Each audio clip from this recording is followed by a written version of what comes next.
to another episode of the Free to Be Curious podcast. Today I'm collaborating in conversation with Simone Penn for the second time. We had such a great time during our first conversation that we've decided to extend it to a series of conversations with Simone. In this one, she's going to be sharing her biggest findings from the workshops she ran with women in our community.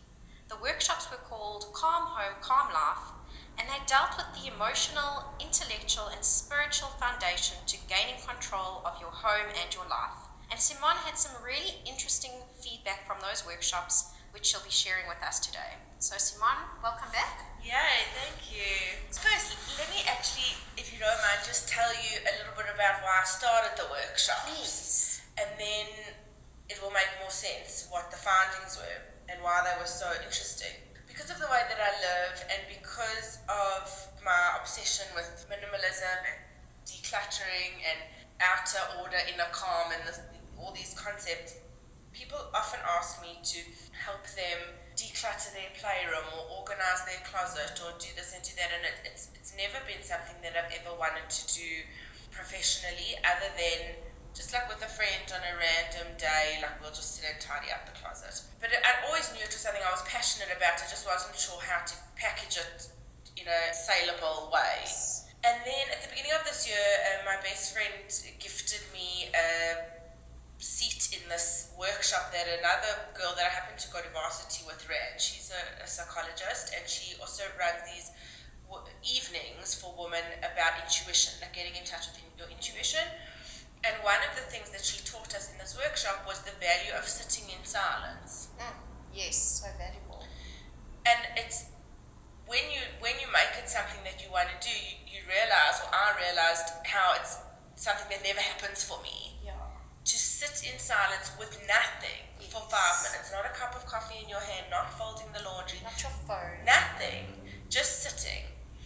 So she kind of introduced me to that ritual. And a couple of days later, I was alone in the house. In the morning, I thought, right, I'm going to sit here and I'm going to sit in silence and ruminate on career options.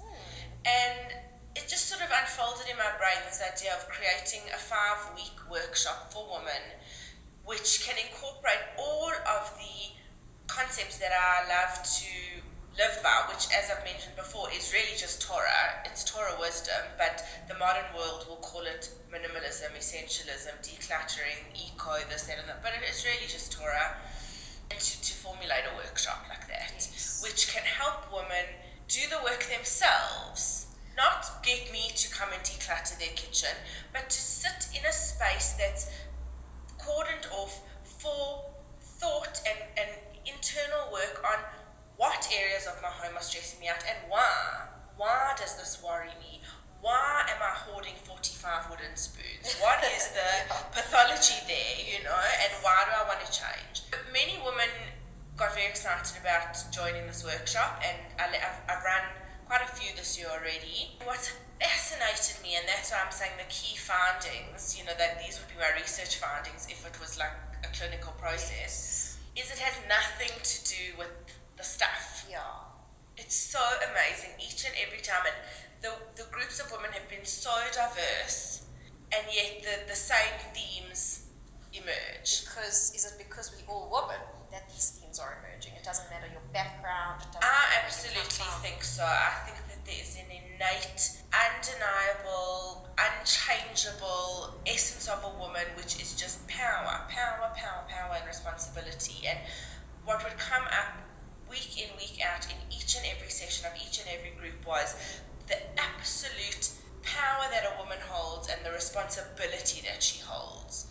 And that links a lot with things like postnatal depression that women go through, because now you've had this baby and you are overwhelmed with your responsibility. Why do women suffer from postnatal depression and not men? Yes, I understand the hormones play a part, but if it was that simple, you could take a tablet and settle the hormones. It's because a woman's feeling of responsibility is completely all-encompassing. Yes, and I think, like, looking at it in a positive way, I like the way you've always looked in a positive way, like it's a power that you have. And I get so frustrated when it's discounted by saying, you're all encompassed by your children, but that's naturally what's the essence of the woman is doing to you. Absolutely, it's the essence of a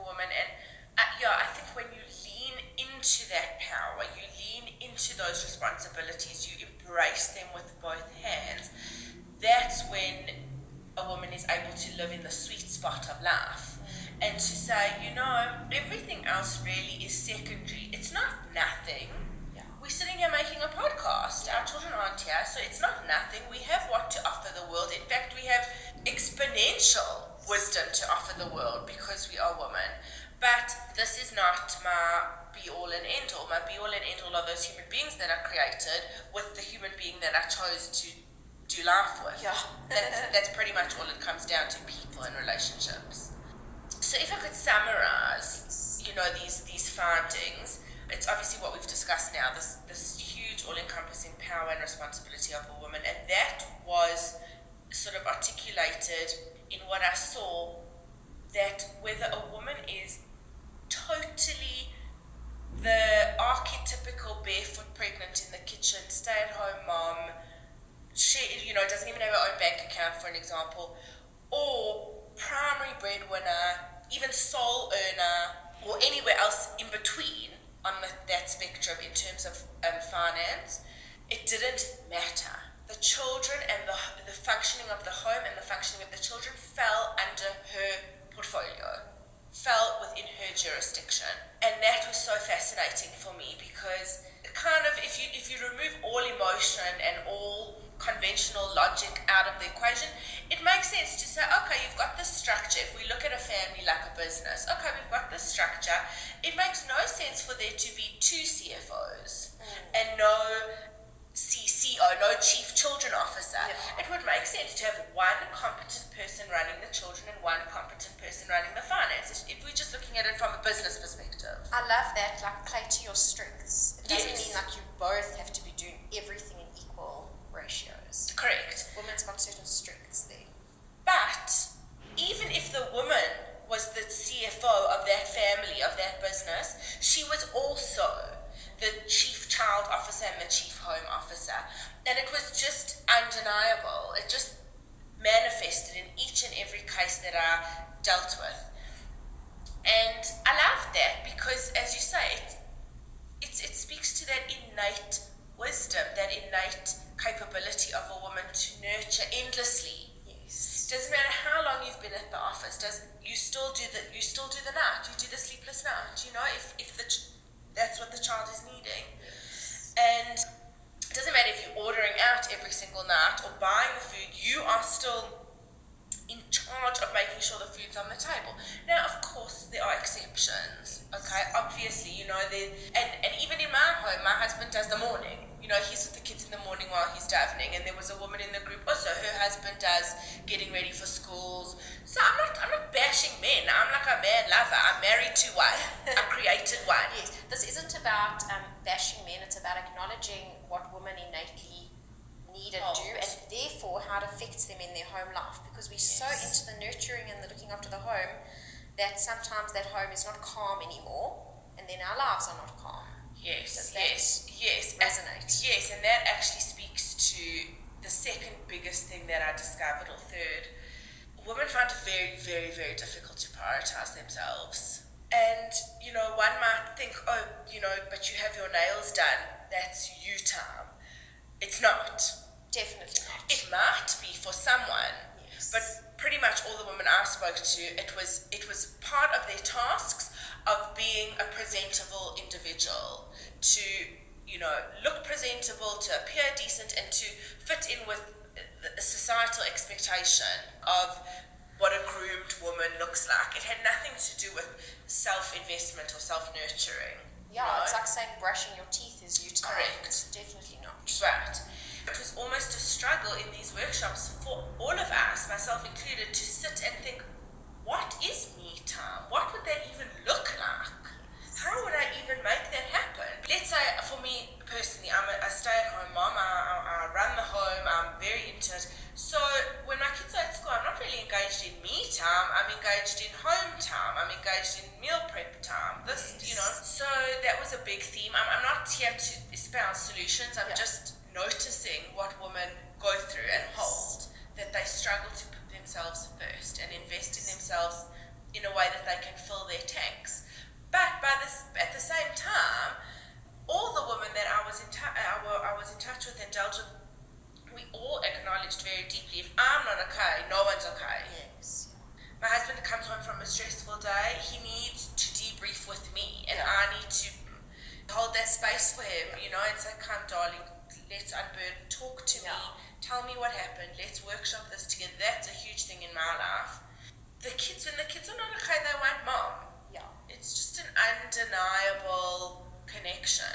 And if I pretty much don't ensure that there's dinner, even if that means phoning my husband and saying, on your way home from work, stop at Marco's, order this and this and this. Yes. Even if I don't do that, what are we going to eat? Yeah. What are we going to eat? So even though we know if I'm not okay, nothing's okay, nothing gets done, we still struggle to prioritize ourselves. We still struggle to invest in ourselves. I want to ask you a question. Is it a societal thing that has caused us to be like this? Or do you think it's like innately we can't prioritize ourselves? Or is it just our lifestyles? I think it's a bit of both. I think it's definitely a bit of both. I think, like, if I imagine women in the cave, Yeah. you know, I don't think they were able to say, right, I need to go and sit and paint a pot or something, whatever the case is. I think that by nature we are just constantly making sure everyone's okay. Yeah. But I also think there was probably more opportunity for self-enrichment when life was simpler. Absolutely, yeah. Whether it was all the mummies sitting in a circle with the babies attached to the boob, but we were just talking and we were saying, oh God, my nipples are cracked, and how that for me is the most enriching thing, to just sit with other women and share. Absolutely. In fact, if we look at evolutionary biology, we would see that women were always in communities of women. Yes. And what's changed in our modern life is that we are in silos. You're alone in your eco-pod doing your washing, and I'm alone in my non-eco-pod doing my washing. There's isolation of Yeah, women. we're so isolated. And I think that is also such a huge factor in this rampant trend of postnatal depression and anxiety, because you come home with this baby, you've never done it before. You've also never seen it before because you're not living in a tribe. Exactly, and you're alone. One of my best friends and I had our first babies 5 months apart. She was cruising because she has 4 older brothers, or 5 older brothers, I can't even, and she was the baby of the family. So all her older sister-in-laws were like her sisters, and she was there when the babies were born. She was changing their nappies. So she was, in a sense, in a tribe where I'm an only child. My husband's the youngest of 3 boys.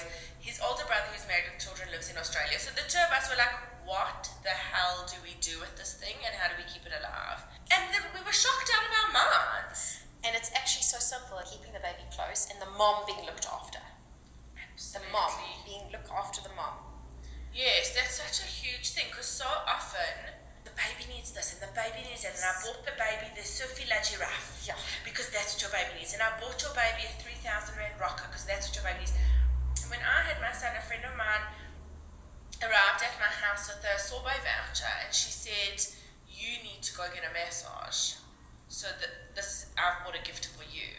So I think society, and then also this idea that like a woman needs to be like a man, I think has hurt us a lot. Pretty much all the women I know are highly successful in the conventional sense. I'm talking about money. Most of the women that I know earn a lot of money because they're very well educated. Absolutely. They So- can do it.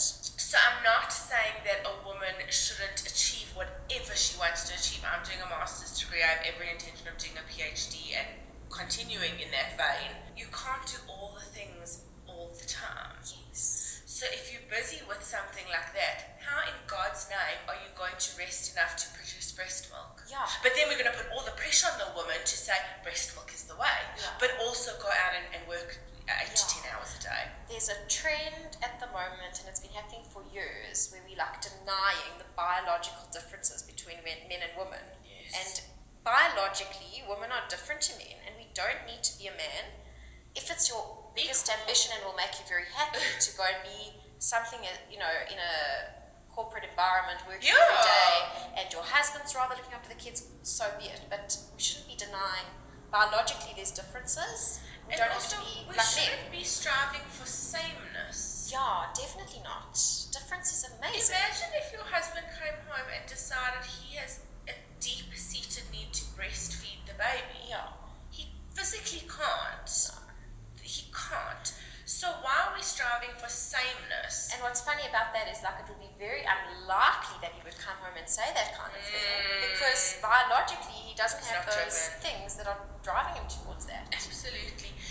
And in terms of the sameness, for me it's sameness versus equal opportunity. Yes. And I am so comfortable in the fact that all of the opportunities available to my husband are available to me. They are available to me. You're a CA. Yeah. And you're a woman. My husband's a CA. If I wanted to become a chartered accountant, I could have. I just didn't want to. But it wasn't because I was denied the opportunity because I'm a woman. So I'm so grateful that if I had that need, I could have filled it. But Baruch Hashem, I don't have that need. And it's like you say, it's like you can't have it all the time. You don't have those needs right now because the focus is the children. But you know what? I always knew it's what I wanted. I had no shame in saying my greatest goal in life is going to be a wife and a mother, and to freaking kick ass at that. That was what I wanted, and for whatever reason, I was able to own that and say, like, as much as you want to be a doctor, I want to be a mother. I wish we could elevate mother status up onto that pedestal back where it should be, where it's like it's an art, it's a science, it's a passion, it ticks every box being a mom. Yes, like I remember last time we spoke, I said like Sia Kana ticks all the boxes, boxes I didn't even know I had. Yes. That is motherhood for me. That is amazing. motherhood. Okay, so I want to summarize quickly what we've covered so far in the findings. The first finding was Power and that women are so responsibility. powerful. And the second one was that we are not able to prioritize ourselves. That's two very big findings. What else did you find in your workshops? Well, linking to not being able to prioritize ourselves is that if I'm not okay, no one's okay. Yes. And then the last major thing, which it will be a life's work for me, no doubt, is that a woman lives with feelings of guilt. So much guilt. A woman lives with feelings of guilt. If she's not at home with the child, she's feeling guilt-ridden that she's not with her child.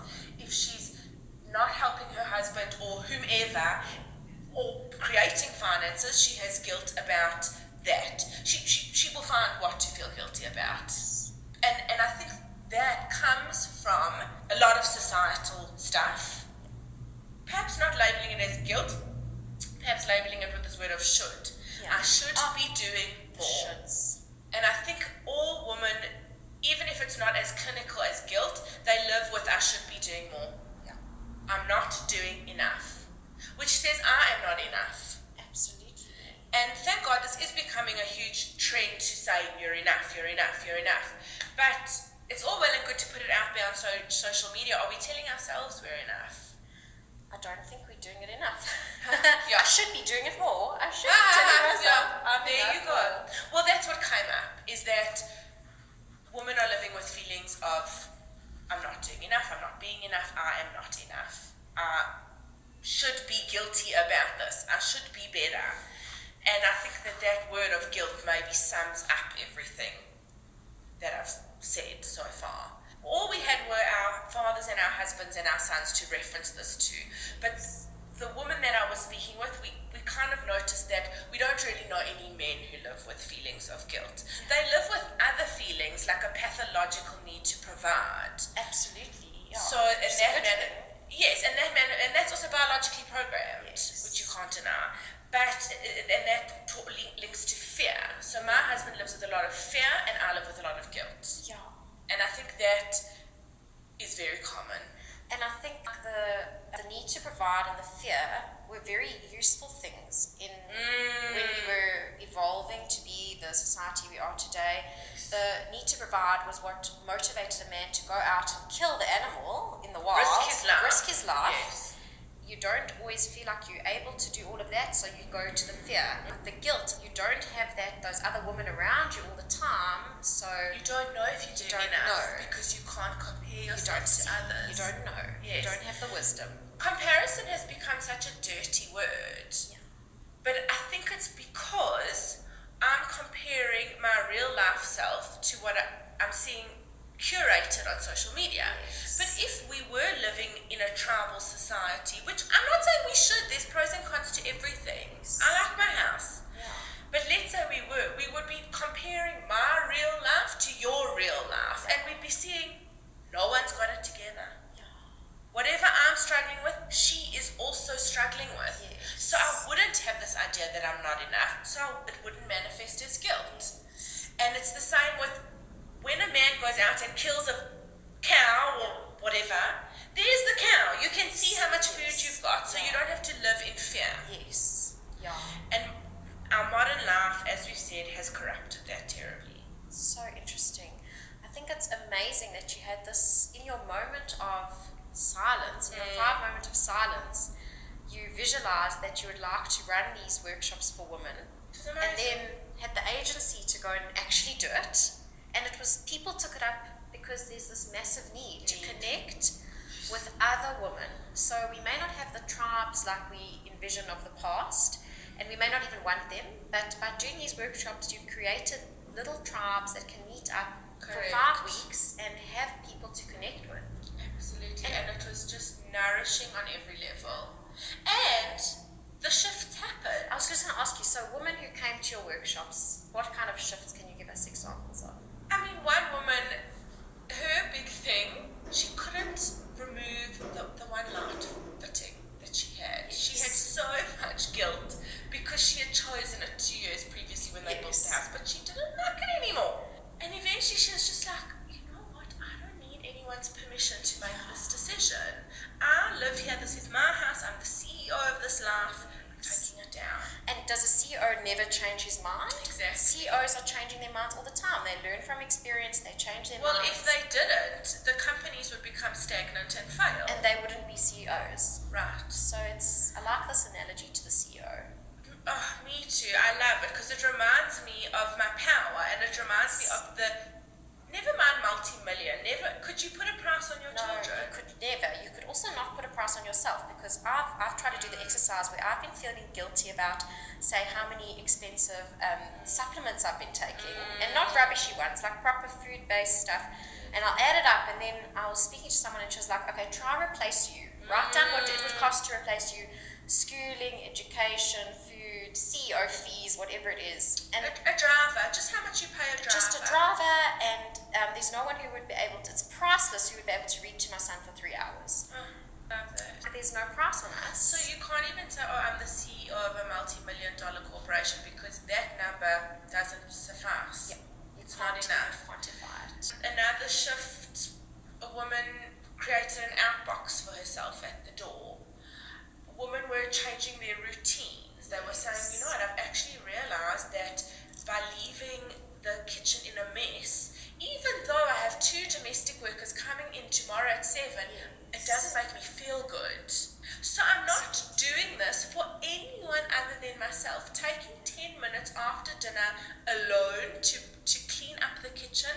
When I come down at 6 for my coffee, I feel good about myself. Such a small thing, such a big shift.